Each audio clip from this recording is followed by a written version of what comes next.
kalau misalnya mau bertanya dengan topik lain juga bisa, nggak mesti tentang penyakit kanker aja kok, gitu ya. Nah nanti malam juga pastikan jangan lupa untuk ikut Zoom ya, bisnis preview, karena nanti malam akan ada pengumuman lomba video ya. Yang bikin lomba video kemarin siapa aja nih? Oke, semuanya bikin ya. Nah ini Bapak Ibu nanti malam bisa langsung hadir di Zoom. Kita bisa tahu pemenangnya ya. Hadiahnya kan sampai 33 juta rupiah itu ya. Oke baik, untuk mempersingkat waktu kita langsung panggil saja dokter kesayangan kita. Berikan tepuk tangan yang meriah untuk Dokter Winda. Oke, sama kita dok, hitam-hitam. Kita sering sehati. Hitam-hitam, tapi bukan hitam kelam ya, bukan berarti masa depan kelam ya, enggak, tetap cerah ya kan, cerah wajah kita semua dari sini maksudnya. Oke, semangat pagi. Pagi. Iya, oke, mantap. Gimana kabarnya, sehat-sehat semua? Sehat lah ya. Makanya masa pada bisa datang ke sini kan. Nah, topik kita hari ini itu saya mau bahas kanker, karena lumayan juga sih lagi agak banyak pertanyaan lagi ya tentang kanker ini. Jadi biar refresh lagi kita bahas lagi hari ini. Oke? Ada yang nggak punya kenal yang sakit kanker nggak? Banyak. Udah lewat. Bahkan udah lewat bahkan ya Pak ya. Tapi berarti kan pernah kan ada ya kenalan kita, baik mungkin kerabat, saudara, teman, ada aja gitu kan. Karena kanker ini termasuk di Indonesia tertinggi juga gitu ya, penyakit yang menyebabkan kematian tertinggi juga ya. Makanya sampai ada kan dekat sini ya tetangga kita juga ya, bisa dibilang ya, rumah sakit pusat kanker Darmais. Saking tingginya. Nah cuma sekarang kadang-kadang kita tuh berpikir, kok orang bisa sih sampai kena kanker? Dari mana sebenarnya dia sampai bisa begitu kankernya? Nah, jadi sebenarnya simpelnya begini, kanker itu akibat dari sel kita yang bertumbuhnya itu nggak normal. Minggu lalu saya ada ngebahas tentang regenerasi sel, ingat? Ya kan? Saya udah bahas kemarin minggu lalu itu tentang regenerasi sel. Sel itu dia membelah dari satu sel, karena ada sel yang rusak, sel yang sehatnya dia membelah untuk membentuk teman-temannya. Seperti itu. Tapi harusnya yang dibentuk yang sama persis dong. Yang sama persis. Sama persis, versi baru, versi sehat. Nah, di sini terjadi perubahan pada proses regenerasi sel tersebut. Bukannya dia membentuk sel yang sama persis, tapi yang dibentuk selnya nyimpang, beda. Gitu ya, menyimpang. Sehingga otomatis yang sel yang dilahirkan juga berbeda. Sel tersebut yang berbeda ini nantinya akan membelah lagi juga. Ya kan, dia beregenerasi juga. Beregenerasi jadi apa? Apakah jadi balik yang sama? Enggak. Dia akan membentuk yang sama dengan dia, yaitu yang mana? Yang salah, yang menyimpang. Itulah kenapa makanya makin lama jumlahnya makin banyak. Karena yang salah melahirkan yang salah juga jadinya. Keterusan.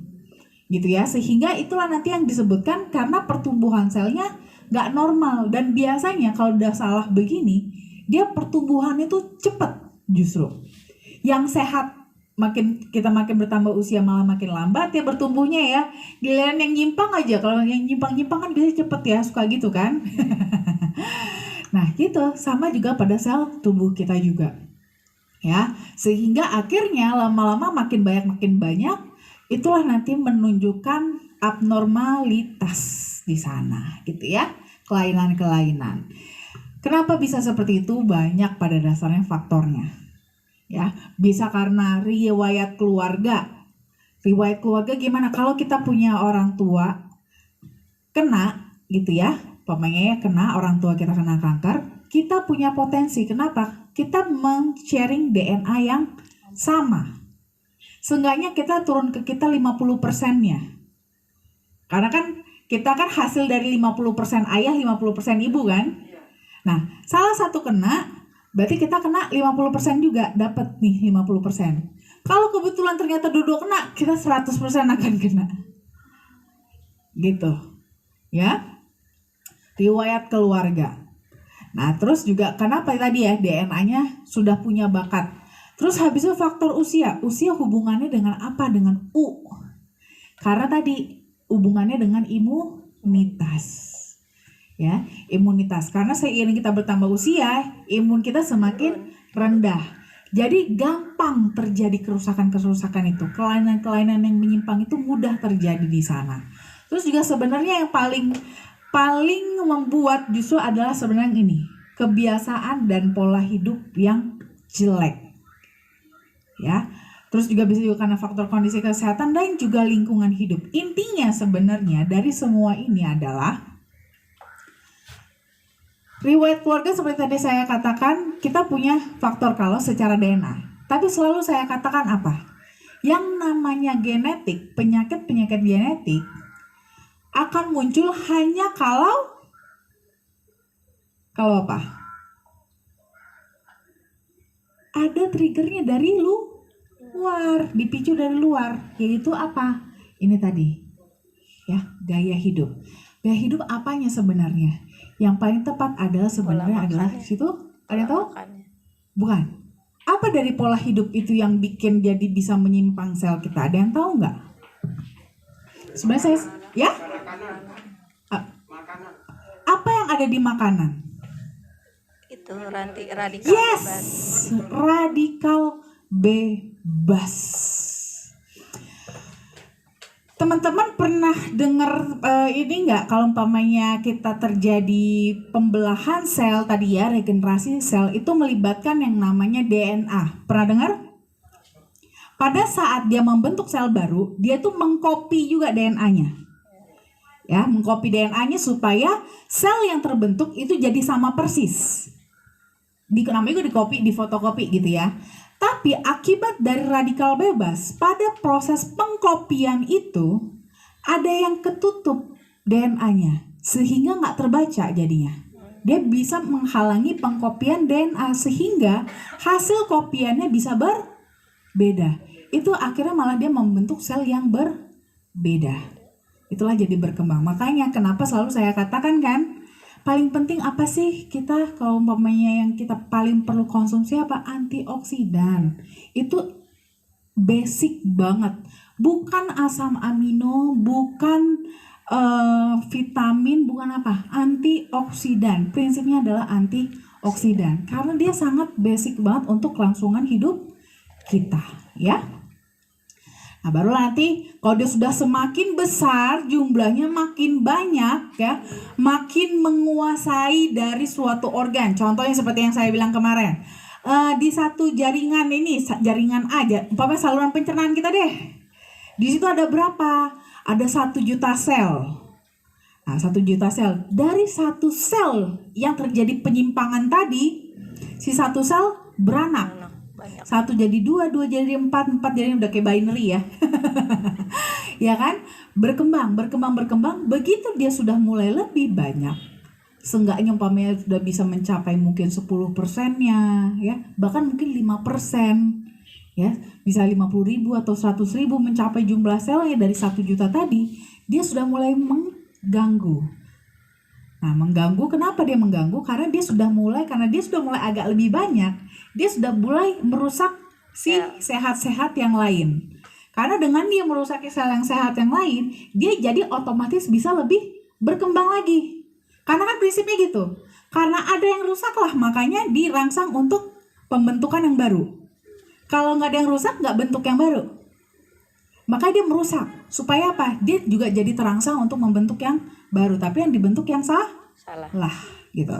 Baru nanti akhirnya timbullah gejala-gejala. Gejala-gejala apa? Namanya juga tadi secara jumlah bertambah. Otomatis apa? Makin gede. Bisa kita temukan benjolan.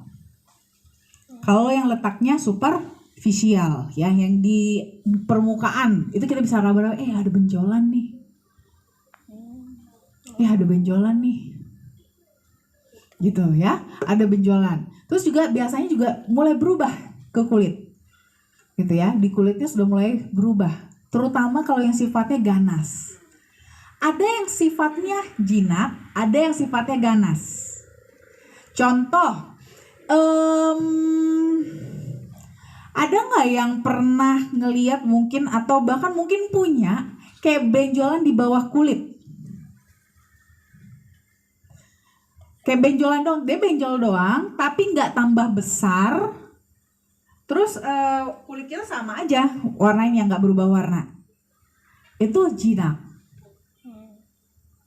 Nah, tapi kalau umpamanya kulit kita mulai berubah, itu biasanya tanda-tanda sudah mulai ke arah ganas, ya. Terus juga biasanya di area kelenjar getah beningnya sudah mulai terasa.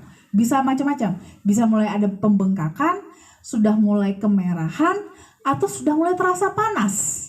Kelenjar getah bening ada yang tahu nggak di mana aja posisinya? Di leher. Nah, di lipatan. Paling gampang. Lipatan apa? Ini kan cekungan ya. Lipatan leher, ketiak, selangkangan. Nah, di area-area tersebut ditekan-tekan, kok agak nyeri ya. Terus mulai ada kayak grundul-grundul, mungkin bisa jadi. Grundulnya bukan grundul tipis kecil ya, tapi grundulnya udah mulai agak gede. Jadi kayak benjol. Kayak benjolan banyak, bengkak. Nah, itu juga ya. Terus juga berat badan turun tanpa sebab. Lagi nggak diet. Makan banyak aja perasaan kayak biasa ya. Tapi kok turunnya drastis ya. Normal kita kalau yang sehat ya, terutama yang pengen diet ya, nurunin berat badan. Normal itu kalau kita menurunkan berat badan itu sebenarnya adalah yang sehat itu 5% aja per bulan. 5% dari berat badan kita. Sekarang berapa? 5%-nya berapa? Segitulah target sebenarnya sebulan itu bolehnya. Lebih dari itu malah bisa merusak metabolisme. Akibatnya apa? Cepat turunnya, tapi nanti bisa naiknya lebih tinggi lagi. Bounce mechanism. Jadi kayak bola basket. Peng, tuh, malah lebih tinggi. Atau bisa juga malah turun drastis, nggak ada diet, nggak ada apa, tapi kok turun. Wah, hati-hati. There's something wrong there. Gitu ya. Itu juga bisa termasuk salah satu gejala kanker. Terus juga bisa juga nih, batuk atau sesak napas berkepanjangan. Nah, ini banyak nih, apalagi sekarang. Ya dok, saya udah 2 minggu nih batuk terus, nggak sembuh-sembuh, padahal udah minum obat batuk segala macam udah saya minumin. Kalau 2 minggu mah masih nggak apa-apa ya, jangan langsung jangan saya kena kanker paru ya dok, enggak. Di sini yang batuk dan sesak berkepanjangan itu sampai berbulan-bulan, ya sampai berbulan-bulan, ditangani juga nggak membaik juga, itu teman-teman harus antisipasi, ya. Nah, terus juga bisa juga, kok lebam-lebam ya? Bisa, ya. Padahal nggak ada kejedot, tapi banyak lebam-lebamnya. Kenapa? Karena pembuluh darahnya pecah. Biasanya ini kanker darah. Karena kelainannya pada darah biasanya, ya. Atau juga kok mimisan terus. Sangat gampang mimisan, padahal nggak lagi panas, nggak lagi capek, nggak lagi gimana-gimana. Mimisan. Kalau sekali 2 kali nggak apa-apa. Mungkin kadang-kadang kita ada nggak sadar kitanya capek sebenarnya, cuman kita nggak ngerasa kalau kita capek. Biasa itu seperti itu, nggak apa-apa. Tapi kalau udah terlalu sering, itu harus antisipasi juga. Bisa juga nyeri di salah satu bagian tubuh yang bermasalah tadi. Pemain pada wanita, payudara. Iya nih sakit payudara saya. Nah itu boleh tuh. Ini yang ibu-ibu sering gak nih melakukan sadari? Sadari. Biasanya ini pada jarang nih kayak ini. Periksa payudara sendiri pas lagi mandi, ya. Paling enak justru memang pas lagi mandi. Kenapa? Pakai sabun. Licinnya sabun membuat kita jadi lebih mudah merasakan adanya benjolan. Justru. Jadi pemain lebih bagus sih sambil kalau kebetulan kamar mandi ada kaca ya. Itu sambil diangkat, tangannya gantian, kanan kiri diangkat. Kalau ada kaca kan kita bisa kelihatan, ada nggak benjolan. Kalaupun nggak ada, biasanya kalau umpamanya udah besar kelihatan. Kalau kecil kan suka nggak kelihatan. Kita cuma ngandelin tangan, diraba. raba sampai ke ketiak. Ya, jadi untuk meraba kelenjar getah beningnya juga. Ya, jadi harus rutin dicek. Ya. Terus juga bisa juga ngerasa pucet, lemas, cepet banget capeknya, mulai bermasalah juga dengan pencernaan kalau kita masalahnya justru kankernya di usus ya. Dan demam yang terus berulang tanpa sebab yang jelas. Ini kurang tambahin, tanpa sebab yang jelas. Kalau kita demam karena baru kemarin habis begadang masuk angin ya wajar ya. Demam pas lagi musim flu wajar. Tapi kita nggak jelas sih kenapa kok bisa demam ya, karena apa ya. Nah itu juga kita harus waspada, dan ini kalau sering berulang ya. Biasanya kita melakukan tes bisa lewat pertama kali nggak langsung kita, aduh saya curiga saya kanker, saya mau CT scan, nggak juga ya. Mahal amat ya langsung CT scan kan, nggak juga. Pertama kita lakukan tes lab dulu, tes darah ya, biasa darah sama urin paling nggak, untuk melihat kira-kira kelainannya apa sih. Supaya apa? Karena gini loh teman-teman, bukan kita tidak bisa lakukan CT scan. Pertama, CT scan itu kan radiasi tinggi. Jangan dilakukan sering-sering. Bisa orang malah kena kanker gara-gara CT scan itu sendiri. Karena itu kan radiasi ya, radikal bebas juga. Jadi nggak boleh sembarangan, mentang-mentang pakai itu kita jadi lebih mudah ngedetek ya. Gitu. Dan CT scan juga harus jelas yang di CT scan area mana. Nggak juga sekujur tubuh di CT scan. Sekujur tubuh kita CT scan, bayangkan seberapa banyak radiasi yang kita masukin ke dalam tubuh. Itu namanya cari mati juga. Gitu ya, jangan, jadi nggak bisa sembarangan juga CT scan, dikit-dikit CT scan, dikit-dikit perkara, padahal belum jelas arahnya mau kemana. Kita jadi bertahap. Pertama-tama lab dulu. Nanti dilihat nih dari lab.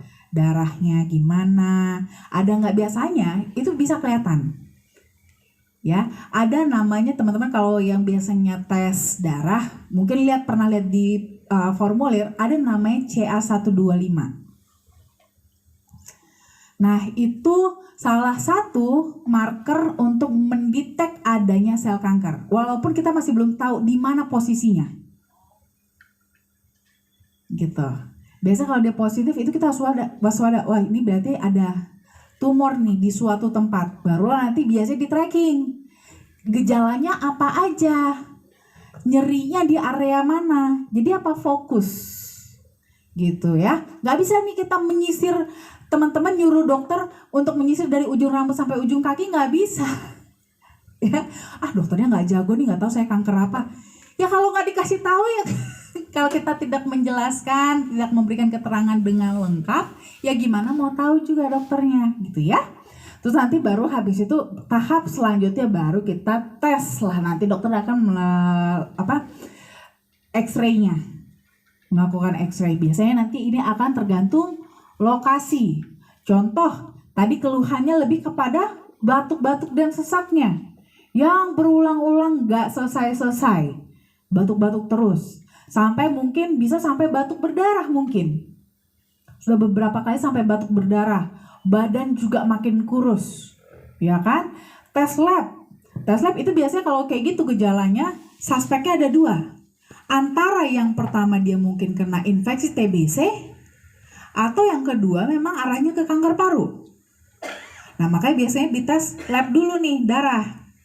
Atau tambah juga tes dahaknya juga, sputum. Nah di situ dari mana nih hasilnya?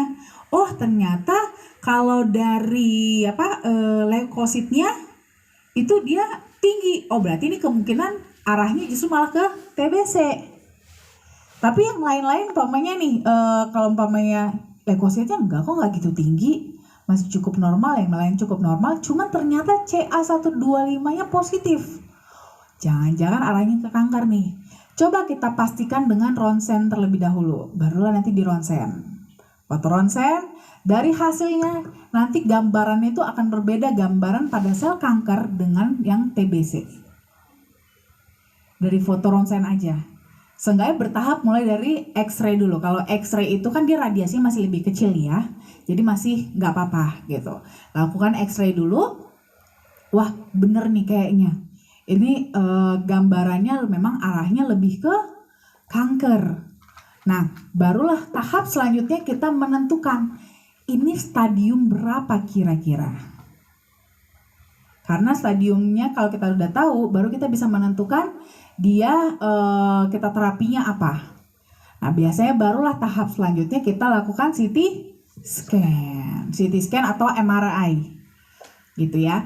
Biasanya sebenarnya kalau zaman dulu standarnya adalah biopsi sebenarnya. Cuman biopsi itu makin kesini itu agak-agak lebih apa ya bilangnya ya, serba salah. Pertama, jatuhnya jauh lebih mahal. Karena untuk melakukan biopsi sama aja kayak melakukan operasi. Biayanya jadi biaya operasi kan? Pertama, biayanya jadi biaya operasi. Kedua, kanker itu kalau ke-trigger, dicoel, yang ada malah makin hidup.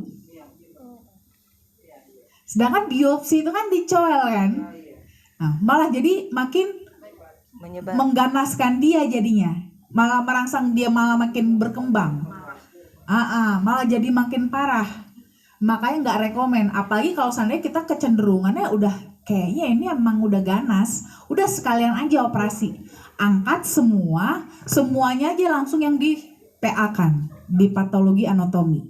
Gitu. Makanya biasanya cukup pakai CT scan atau MRI. Dari CT scan atau MRI, dari situ kelihatan lebih jelas gambarannya. Oh iya, bener, ini ganas. Ini ganas, lihat dari karakter gambarannya nanti.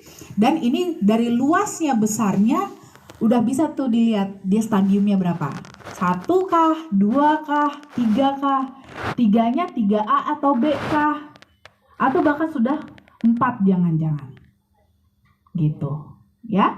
Baru nanti setelah itu baru dilakukan tindakan selanjutnya ya. Tindakan selanjutnya apa? Ya tadi mungkin teman-teman kan biasanya kan pernah dengar antara operasi atau kemoterapi, ya kan? Basically sebenarnya yang paling standar adalah kemoterapi.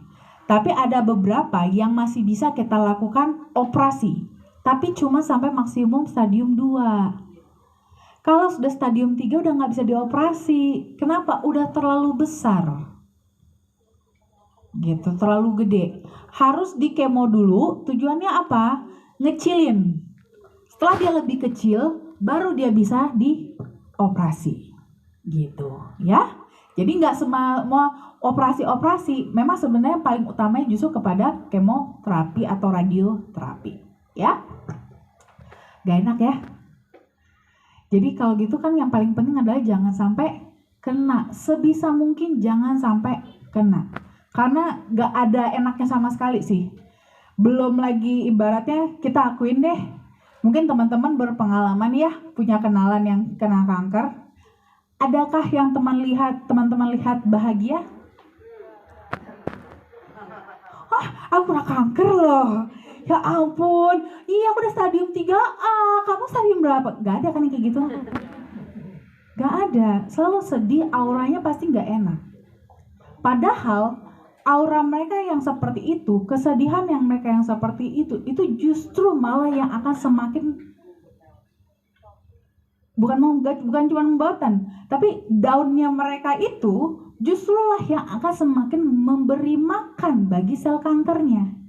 Karena pada saat mereka stres, saat mereka sedih, ya, saat mereka terpuruk, itu akan keluar yang namanya hormon apa? Kortisol. Dan kortisol itulah nanti yang akan menjadi makanannya sel kanker. Karena hormon kortisol sifatnya adalah radikal bebas. Seperti radikal bebas ya. Makanya harus kita cegah. Cegahnya gimana? Kalau bisa cek kesehatan berkala. Siapa yang rutin medical check up? Takut. Antara takut atau sayang dok duitnya, yuk pilih mana? Takut sih dok. Bayangkan takut ya, takut menerima kenyataan ya, iya kan? Ini memang saya sering banget kasus seperti ini, ya. Takut menerima kenyataan, padahal sebenarnya yang teman-teman takutin apanya sih? Takut taunya. Kalau tahu sakitnya apa, yang ditakutin apanya? Resikonya dalam hal apanya nih Pak? Kematian. Duitnya. Jujur. Duitnya. Kadang-kadang kalau seandainya kita mau ngomong soal kematian nih ya Pak, semua juga akan meninggal kok, cuman beda-beda caranya doang sebenarnya. ya kan? Takut Cuman nih sampai kepikiran. kita, hah? Takut kepikiran. Justru itu yang kepikiran apanya sebenarnya? Ngerti deh. Masih kepengen hidup, masih kepengen melihat dunia. Kalau tahu kan nggak jadi enjoy gitu loh. Betul. Jadi nggak tenang.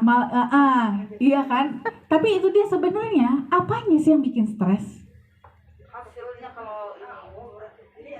Emang kenapa kalau hasilnya jelek? Kenapa nggak siap? Ya itu dia, udah pokoknya nggak tenang aja deh hidup. Ya bolak-balik pertanyaannya itu. Karena sometimes kita sendiri juga nggak bisa menjawab diri kita sendiri kan? Betul. Ya kan? Kita nggak bisa jawab. Sebenarnya kita benar-benar takutin apa sih? Saya lebih percaya tadi sama Bapak. Duitnya. Saya takut kalau saya nanti sakit, saya jadi harus berobat dan biaya berobatnya mahal. Saya dapat ngumpulin duit dari mana? Jual rumah. Ya kan? Duitnya mau dari mana buat saya berobat?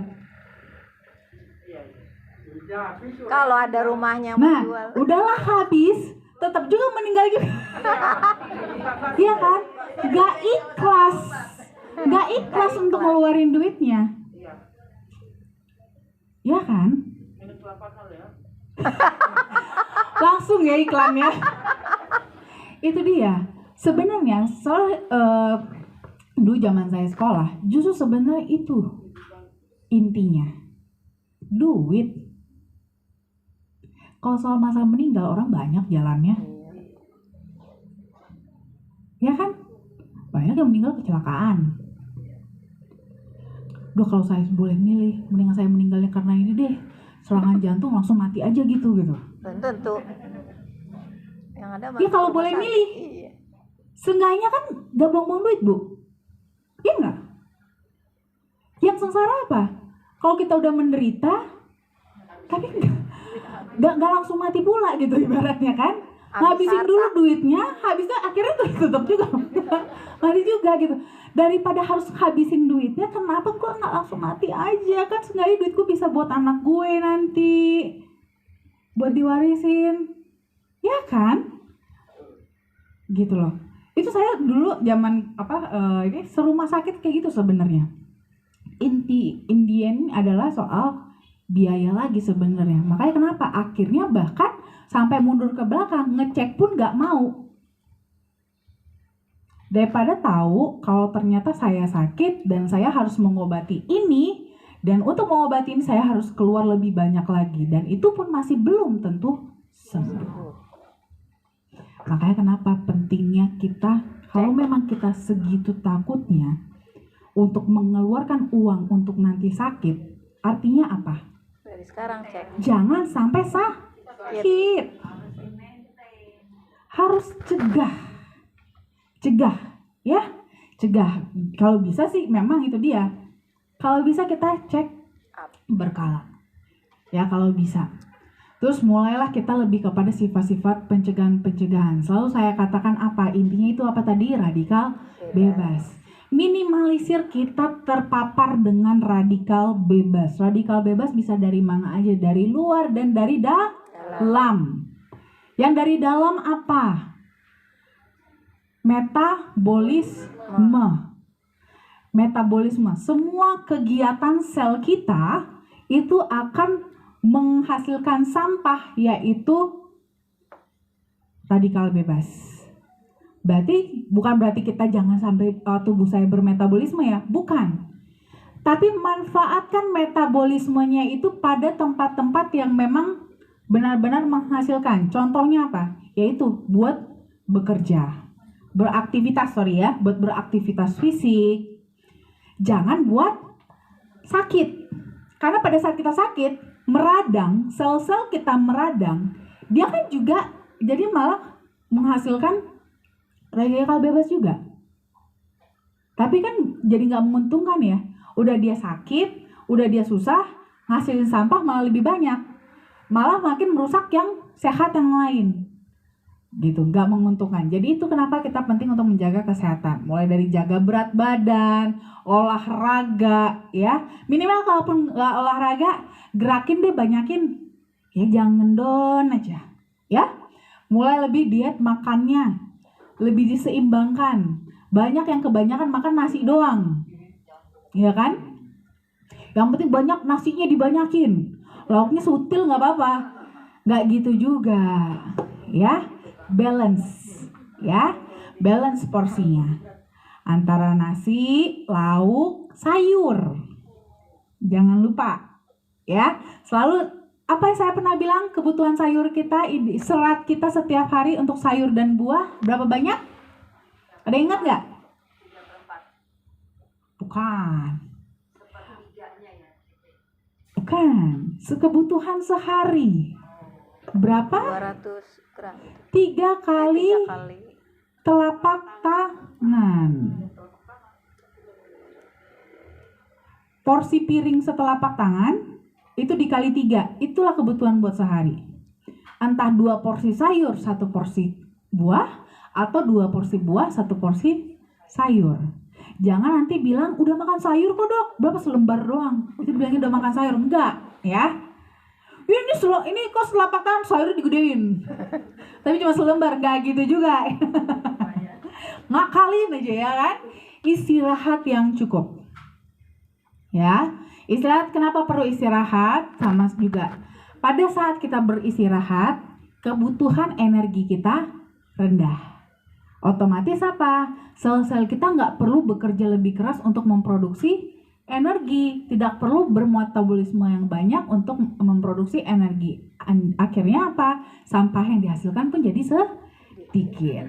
Stres, seperti selalu saya katakan ya, ini yang paling susah. Iya kan? Apalagi tadi kalau tahu ternyata udah sakit.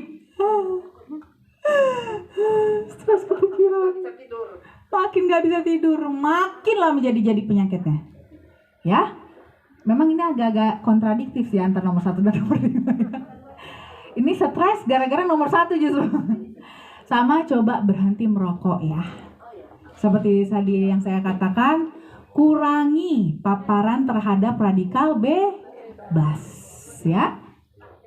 Terus kalau tadi kita tahu nih, kadang-kadang kita agak sulit untuk membatasi ya, agak sulit nih kita untuk membatasi supaya kita tuh nggak terpapar terlalu banyak radikal bebasnya. Gimana dong dok? Emang kerjaan saya stresnya tinggi, atau saya tuh ini memang kerjaan saya tuh lebih banyak emang jamnya malam gitu, karena saya butuh kontaknya sama orang di luar negeri contohnya, kan perbedaan jam ya, jadi saya harus begadang, otomatis kan itu pada mengganggu metabolisme. Imbangi.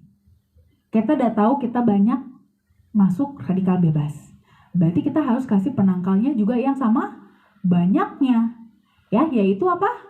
Antioksidan. Bisa dapat dari mana? Bisa dari buah, dari sayur. Udah malas makan buah sama sayur, suplemen antioksidan ya. Berapa banyak?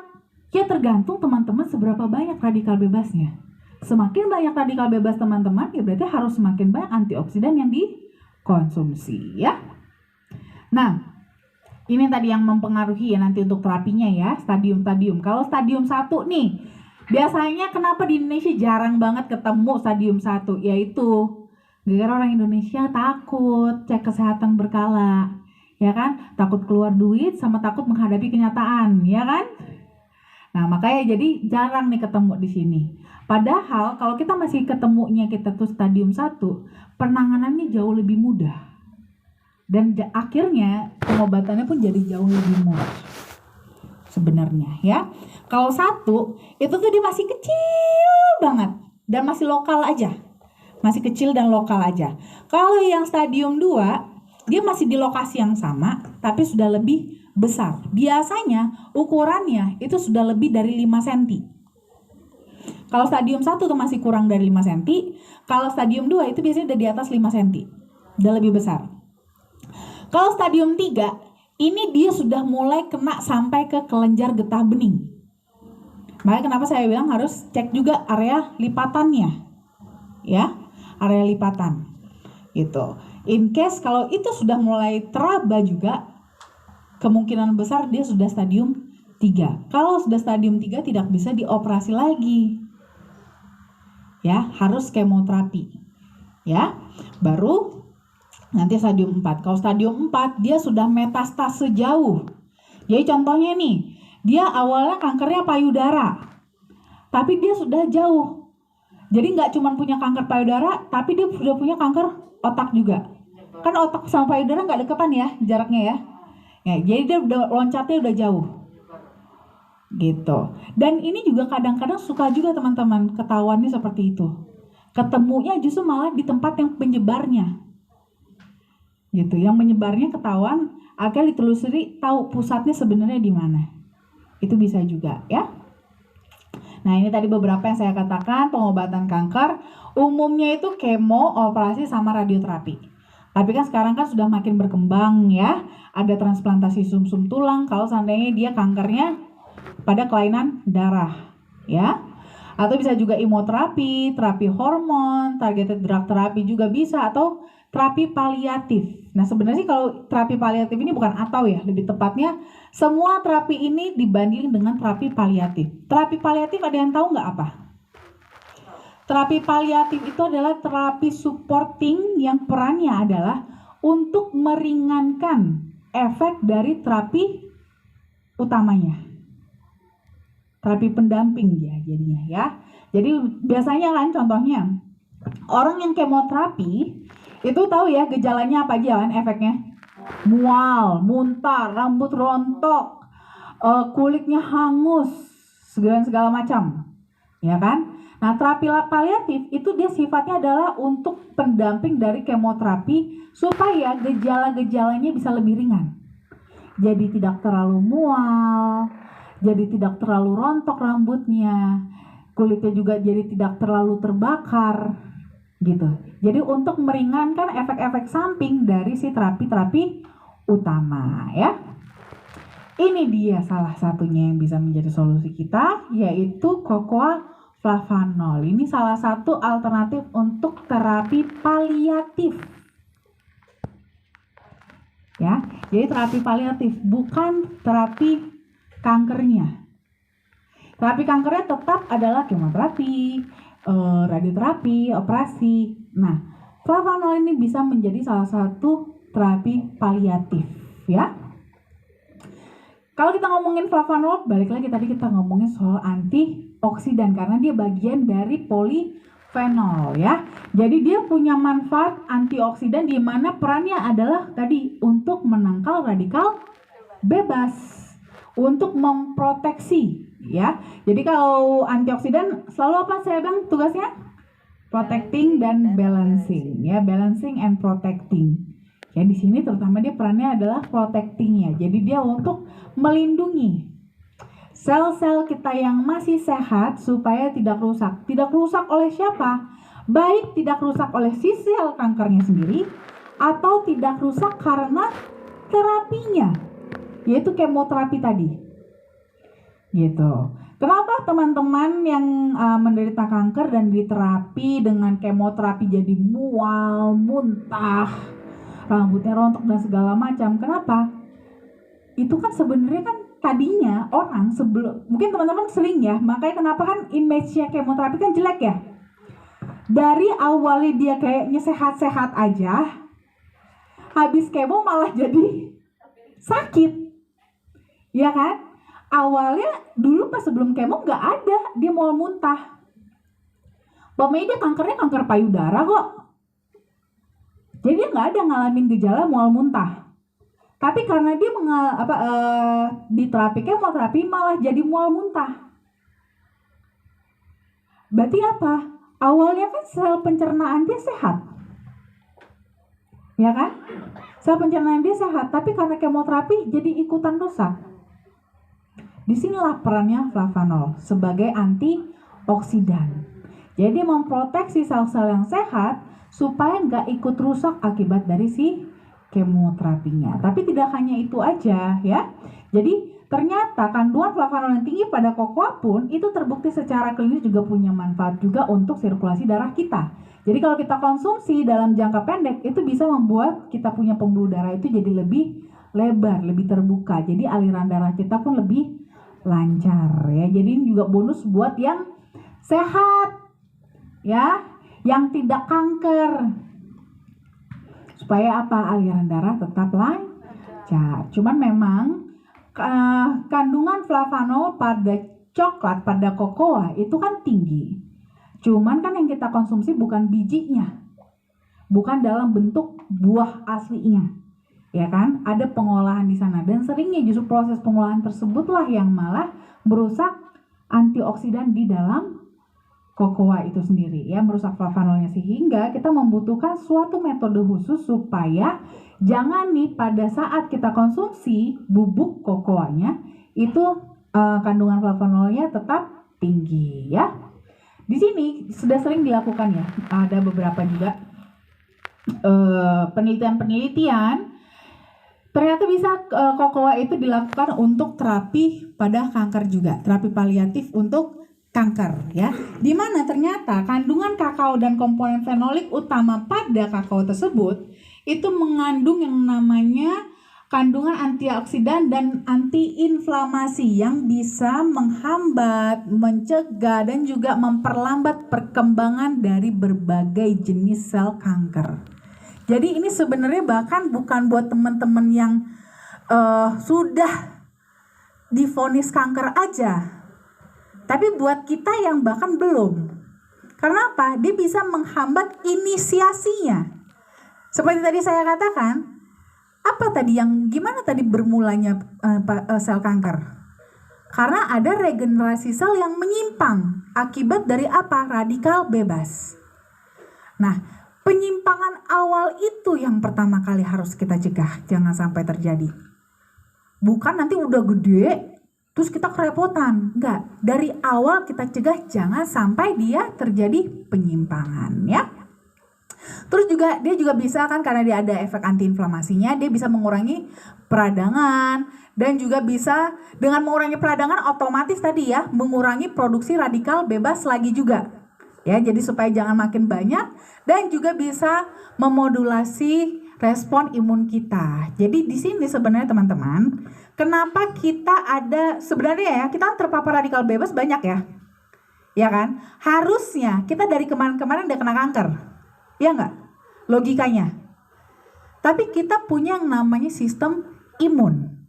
Jadi sebenarnya pada saat terjadi regenerasi sel yang menyimpang tadi, itu kan selnya kan sudah berbeda dari sel yang normal. Otomatis yang dibaca oleh tubuh jadi apa dia? Asing. Gak kenal, ini benda asing nih. Tiba-tiba ada benda asing di tengah-tengah kita. Karena dia tidak sama dengan teman-teman yang lain. Nah, di sini respon imun akan bekerja. Imunlah yang akan menghancurkan sel tersebut. Cuman tadi balik lagi, kenapa kita seiring bertambah usia kita jadi semakin rentan? Karena imun kita makin rendah. Sehingga pada saat ada yang menyimpang-menyimpang itu gak langsung dihancurkan. Dia jadi sempat berkembang lebih dahulu. Sampai akhirnya malah tidak bisa dikontrol lagi ya. Terus juga asupan harian flavonoid ternyata bisa juga membuat perubahan yang menguntungkan untuk mikrobiota usus kita. Ya, ini termasuk salah satu sistem imun kita ya, flora normal. Ya, flora normal di dalam tubuh kita sehingga bisa membantu juga untuk mengurangi resiko kanker pada pencernaan, kanker usus ya. Juga ekstrak kakao itu diperkaya dengan yang namanya prosianidin yang bisa menghambat pertumbuhan sel kanker pada fase pertumbuhannya ya. Jadi walaupun tadi umpamanya nih udah ada inisiasi, kan kita kadang nggak tahu ya sekarang di fase apa nih, fase inisiasi kah? Atau udah terlanjur terbentuk terus dia lagi bertumbuh, kan kita nggak tahu lagi di fase mana. Nah, dia bisa membantu di setiap fase tersebut ya, dan juga dia bisa mencegah kerusakan DNA tadi itu ya. Jangan sampai DNA yang harusnya di kopinya sempurna itu ketutup karena radikal bebas. Nah, jadi harus dicegah kerusakannya supaya pembentukan sel-sel barunya itu bisa tetap sama persis. Dan penelitian menemukan pada pasien kanker yang usianya 60 sampai 83 tahun yang mengkonsumsi coklat dengan kadar minimal 55% setiap hari selama 4 minggu sebanyak 25 gram sebagai pengobatan paliatifnya dia. Jadi sebagai bundling ya dari kemoterapinya, ini ternyata bisa membantu memanage efek fisiknya, bisa membantu mengurangi mual, bisa membantu untuk bikin badan dia jadi lebih segar ya, bisa membantu juga supaya kulit dia tidak sampai hangus, dan bahkan gak cuma secara fisik tapi juga secara psikososial, jadi psikisnya juga ya. Jadi secara psikis mungkin jangankan sama pasien cancer ya, kita yang normal aja, kita tahu ya, kita kalau konsumsi coklat apa bawaannya? Happy kan? Ya, dari zaman dulu tuh begitu, patah hati makannya coklat, ya kan? Sambil nangis-nangis makan coklat, jadi lebih agak enak perasaan. Hal yang sama juga pada pasien cancer. Apa yang mereka hadapi samanya? Depresi. Ya, makanya kenapa coklat itu terkenal sebagai antidepresan alami. Jadi nggak cuma sekadar, makanya sangat bagus banget sebagai terapi paliatif. Karena tadi kita udah sepakat ya, nggak ada orang kanker itu happy, ya kan? Senang, gue kena kanker loh, nggak ada, ya. Sedih pasti, tapi kesedihan dia malah semakin memperberat kondisinya, sehingga mood yang bagus sangat penting di sana untuk tidak memperberat kondisi, gitu ya. Nah, selain ada flavanol juga ada juga L-arginine, dia adalah asam amino esensial, biasanya kita butuhkan untuk tadi regenerasi sel. Karena biasanya kan kalau kita habis kemoterapi, itu kan tadi kan kemoterapi tidak hanya merusak sel yang kankernya aja, tapi sel-sel sehat juga. Sehingga apa? Perlu regenerasi kembali sel-sel yang sehatnya ya, sehingga dibutuhkan asam amino di sana ya. Selain itu juga kalau dibutuhkan dia juga bisa diberdayakan menjadi nitric oxide kalau buat kita yang non kanker nih ya, tapi punya masalah pada sirkulasi darah, itu kita juga bisa juga dengan arginine tersebut. Karena arginine bisa diberdayakan menjadi nitric oxide supaya untuk menjaga kita punya elastisitas pembuluh darah itu tetap baik ya. Nah, ini dia yang membedakan antara coklat kita dengan coklat pada umumnya. Jadi memang kita mau terapi paliatif, makan coklat, jangan coklat sembarangan teman-teman yang teman-teman kasih. Kalau yang coklat sembarangan yang teman-teman kasih, yang ada malah kankernya makin berat nanti. Kenapa? Gulanya yang teman kasih. Ya. Gulanya yang teman-teman kasih itu, gula itu justru malah makanannya sel kanker. Itu sama aja ngasih makanan ya. Bukan yang bikin sehat, malah kasih masalah lebih berat.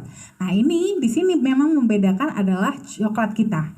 Coklat kita proses pengolahannya itu berbeda dari coklat pada umumnya dan sudah dipatenkan oleh produsen kita yaitu Berry Callebaut. Ya, di sini mereka telah membuktikan bisa mempertahankan hingga 80% kadar flavanol yang alami dari si cocoa tersebut ya.